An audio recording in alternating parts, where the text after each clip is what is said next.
So I wanted to make this video and get it out before Christmas because I know Christmas can be one of those holidays, one of those special days that can be especially painful or especially hopeful, or just really encourage people to kind of reach out and give that relationship, especially the one they're struggling to get over, one more try. And I've had a couple of calls over the last couple of weeks where people make the point of, look, it's Christmas, it's the holidays, and the truth is, in the past, I've reached out to her or I've reached out to him, and that's how I got them back. I know no contact. I understand no contact. I've been watching a lot of videos on no contact, but the truth is, we've been together for a while, but we've broken up in the past, and one of the things that's consistently worked with us is when I chase them. Like, we've broken up 3 or 4 times. We've gone through this a lot. This time it's a little scarier because it's lasting longer, but when I think back, every time we've got back together, it's because I refuse to give up on us. Or I've even heard this before. Somebody told me one time that not only does me chasing work, but when we get back together, they've told me a couple of times, the only reason we're back together is because you didn't give up. So you get this reinforced in your mind that the way back,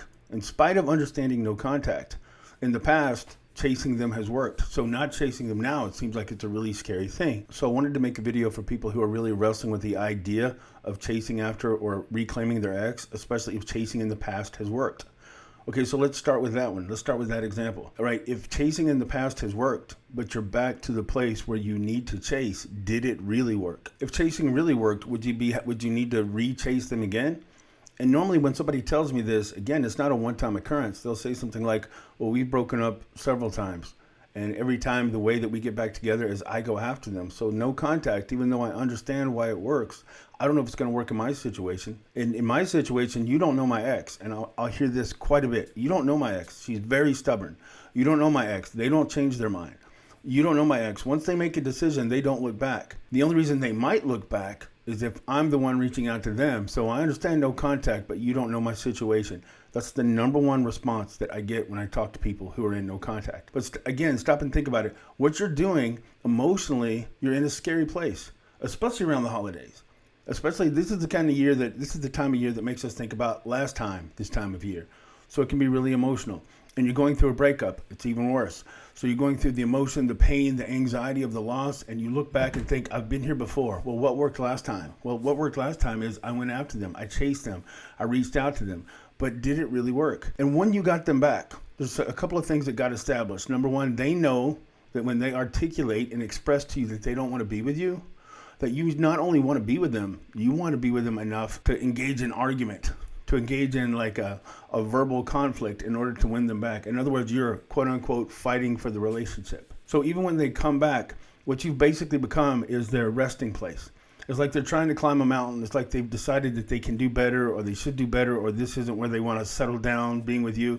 So they're climbing up that mountain. But they get too far, and it's like they're getting a little scared. They're getting a little unsure. And hey, there you are. You're their base camp. You're like, hey, do you want to come back down here for a while? So maybe the reason it's worked multiple times in the past is that they've come back to you in order to catch their breath, in order to regain that sense of value, that sense of identity, that sense of safety and peace, that everything's going to be okay, because you're essentially becoming their safety net, which is a great way to get them to come back to you.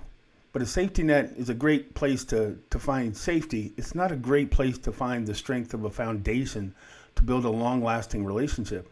You want something a little stronger than a safety net. And when you keep chasing them, what you're accidentally teaching them is that, hey, deep down, I'm too weak to live without you. Deep down, I don't have an identity that I find peace, that I find contentment, that I find pride in. In other words, what you're accidentally teaching them is that the foundation of your life, the purpose of your life, isn't as valuable if they're not in it. In other words, you don't want your purpose and your meaning in life for them to be the center of it. You want to have a life that's engaging and that's exciting enough that they want to be a part of that adventure. You don't want to make them the center and the cornerstone of it. But when you keep chasing, even if it works effectively for a while, which is going to kind of give you that mindset that some people are wrestling with now, hey, chasing in the past has worked. I don't know that no contact is going to work. I'm afraid no contact is sending the message that I don't care, and that's not true. And if I lose them forever, I don't want to lose them because I think that I accidentally convinced them that I don't care about them. I'd rather lose them knowing that I fought it every step of the way. So even if I end up living without them, somewhere I know that they know I wanted to be with them. And that just seems more authentic to you. It's like, look, even if I've lost them, at least I told them I love them. At least I told them I thought we should work it out. At least I told them I'll always be here. So when I think about them, I know I gave it my best shot. When they think about me, they'll know I didn't walk away. And even if that's not the ending that I want, that's the one that I can live with the most. But stop and think about it. Is it really? Because keep in mind, you'll tell yourself by repeatedly chasing that you're building this foundation to prove how much they mean to you. You'll tell yourself that your repeated chasing is the ultimate example of enduring love. But what's really happening is you're consistently reinforcing the idea that your life isn't as intriguing, isn't as interesting, isn't as exciting without them. In other words, when they first fell in love with you, they probably saw you as here, right? Well, they've been with you for a while, and maybe you started shifting your sense of meaning and your sense of purpose too much into them, which kind of takes you from here to here. Maybe somebody else has come along. Maybe just the limerence itself is starting to wear off, so you're doing this. But every time you chase, what you're telling them is, hey, you know how you remembered me as being up here, as my life and my goals and my identity and my sense of meaning? You saw me as here. When I don't have you, it's here. Well, that doesn't create a sense of attractiveness or excitement as much as it creates this sense of responsibility. They can start to feel like, well, if you're not with them, then they know you don't have a sense of meaning, that you don't have a sense of purpose. If you're not with them, you don't have that sense of excitement about your own life. Not only that, but it creates a sense of expectation for them. So if I'm not with you, you're going to be sad. You're going to feel broken. You're going to feel shaken. And that sense of dependence that you're creating is not an attractive thing. Like, we all think we'd enjoy being worshipped, but the truth is being worshipped is unattractive. Because when somebody feels like they worship you, it's not only creating this flattering idea that you're the ideal person, that you're kind of this perfected version of humanity, but what it's doing underneath that is actually projecting dependence and responsibility and expectation. Think about it. The idea of being worshipped and the idea of just being chased no matter what, and wanted no matter what, that might sound like an attractive thing. But imagine actually having somebody that can't live without you. Does that sound attractive to you? If you told somebody you didn't want to be with them and they just keep convincing themselves that you just need to know how much they love you, if you know how much they love you, then you'd want them back. If a person you didn't want to be with found a way to successfully prove to you that they love you more than anybody else in the world, would that automatically make you want them more? Or would you even feel a little bit of pity? You might even feel a little bit of sympathy, but it's not going to spike your attraction. But one of the more logical phrases that we tell ourselves is like, look, there's two people in this relationship, or at least there were. Now there's only one. And if I'm the only one still fighting for this relationship, if I go into no contact, I'm essentially agreeing with them. That solidifies the end of this relationship. That cements it. That's the final nail in the coffin. I have to keep fighting to prove to them that we belong together. But when you keep fighting, you're not projecting or proving your love. You're accidentally projecting dependence, even desperation. Desperation is not attractive. But you tell yourself, yeah, but I've done it in the past and it worked. And look, it's okay. I'll just chase them a little bit when they come back. When they come back, I'll show them that I'm strong enough to live without them. I won't put that expectation on them. It's going to be okay. I just need to get them back. So I'm going to chase like I've done in the past, get them back like I've done in the past, but this time it's going to be different. You probably told yourself that last time too. And what you're accidentally doing is reinforcing the idea that you're their safety net, that you're their training wheels. So anytime, it's like they envision their lives as the top of the mountain. And every time they start to climb to the top of that mountain, when it gets too hard or when things start to feel too shaken, you're their safety base camp. They can come back to you. You don't want to be somebody's base camp. You want to be somebody's top of the mountain. You don't want to be somebody that helps them emotionally recover until they feel strong enough to leave you again. But that's a lot of times what happens. But we tell ourselves, but it's okay. I chased them in the past and it worked in the past, so it works now. Another thing people will do is kind of play it on in their minds. All right, well, for no contact to work, that means they have to reach out to me. They have to come back to me and explain why they were wrong. They have to come back to me and kind of humble themselves and ask for me to give them another chance. I've been with them a long time, and I can imagine them doing a lot of things, but imagining them coming back, apologizing, owning the mistake, and humbly asking for me to take them back, I have a hard time imagining that. Hey, I don't know your ex, so you're probably right. If that seems impossible to you, then it's probably not going to happen that way. But most of the time, it doesn't happen that way. We're pretty good. Human beings are pretty good at rationalizing and justifying. So maybe your ex, when they realize that you're not chasing and that you're not their safety net, and you're not their base camp until they can move on to a higher level in their mountain. When they realize that you're not chasing, yeah, they might not come back and write you a 17-page poetic letter with tear stains on it, telling you that they made a mistake and that they want you back more than anything. Yeah, chances are it's not going to happen that way. It doesn't usually happen that way. But if they realize that they've misjudged you, and maybe your worth isn't here without without them in your life, maybe your worth is really here. Maybe they made a mistake. Maybe that strong version of you that they fell in love with, maybe that really is the real you, and you're proving it by showing that you can live without them. So instead of just coming back and writing you that 17-page letter that you find it impossible to imagine that they're going to write you, what they'll do is just find a subtle but unmissable reason to reach out. It'll be something that if you take an honest look and step back and say, well, they just reached out to me to ask me about if I paid a bill from 6 months ago. I had somebody tell me that their ex reached out after 3 months because they found their phone charger. And it wasn't like a phone charger to a machine that nobody had. It was a common phone charger. And they said, do you think that was them trying to reach out and do like a temperature check to see where I'm at? I'm like, well, yeah, everybody I know has 17 phone chargers. They're not reaching out to you unless they want to hear from you. Unless the justification is really unmissable and undeniable. Like, hey, I need a bone marrow transplant and I think you might be a match. Okay, then that's probably real. But if they're reaching out to you about a phone charger or about a bill from 6 months ago, or to check on your cousin, or maybe they liked your sister's post, but they hadn't been following your sister for 4 months before that.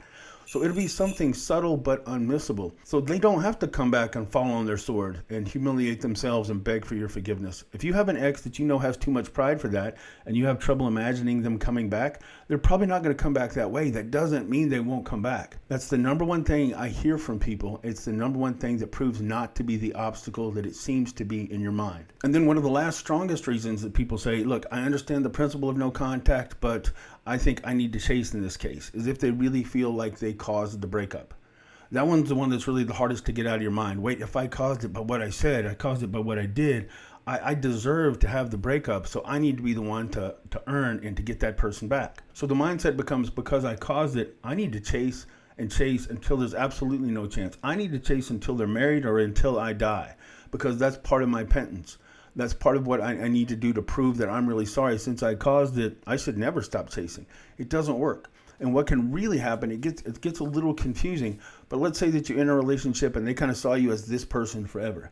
But then maybe you got full of yourself. Maybe you broke the relationship. Maybe it really was your fault. And now they broke up with you and they don't see you as this perfect person anymore. Maybe they're just kind of tired of taking the kind of attitude or being taken for granted. So they've kind of seen you as here. Well, now you want to reclaim it. So you think you can apologize your way back into their good graces. Apologies don't work this way. You keep apologizing, it doesn't actually elevate how they see you. Apologize if you did something wrong, own it, mean it. I'm not like a douchebag coach. I'm not trying to red pill everybody and say, hey, you just need to always project strength no matter what. Sometimes projecting strength means showing humility. If you're not willing to own something and to really acknowledge that, look, I caused this. I understand why you don't have affection for me anymore. I understand why you're not in love with me. I don't blame you.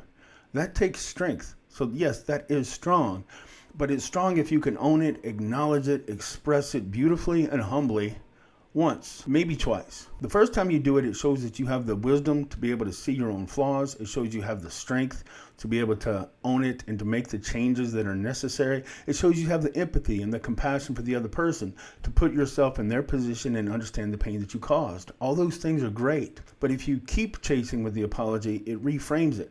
It no longer seems like that apology came from a place of honesty and humility. It's coming from a place of weakness and desperation. You apologize once or twice, it's believable, especially if you're not known for an apology, especially if you're articulating things and expressing that you can identify faults in yourself that you haven't expressed before. And anytime you can put somebody else's pain in better words than they know how to put it, if you can express their pain and their situation and their hurt in a way that they don't expect you to articulate because you haven't done it in the past, or you do it so well that it really lets them know that you understand the pain that you caused, that's good. But if you keep doing it, it doesn't seem like, oh, he's apologizing to me because he understands that he hurt me. No, he's apologizing to me because he's desperate and he can't live without me. So not only does it stop working, not only does the effectiveness of the apology get drained with every apology, you can apologize so much because you're convinced that you caused the breakup that it reframes how they see you completely. In other words, maybe they fell in love with you because they saw you as this high-value guy.